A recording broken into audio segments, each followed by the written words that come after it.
ভাই ভিডিওটা ধাক্কা দিয়েন না, খুবই গুরুত্বপূর্ণ কথা বলেছেন। অবশ্যই ওনার কথাগুলো শুনে যাবেন এবং ভিডিওটা ভালো লাগলে বেশি বেশি করে শেয়ার করবেন।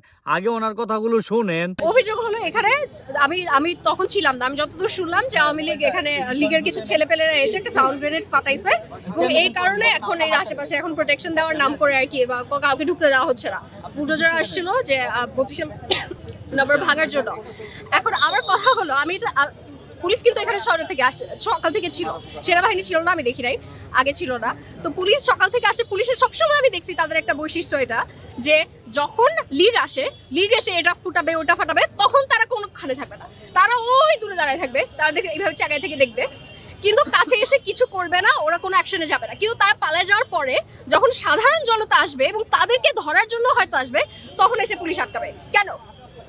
এগুলো কি ফাইজলামি আমরা বুঝি না? কি কারণে? যে পুলিশের ভেতরে যে স্বৈরাচার এখনো বসে আছে, তাদের মাথার মাঝে কি চলে আমরা জানি না।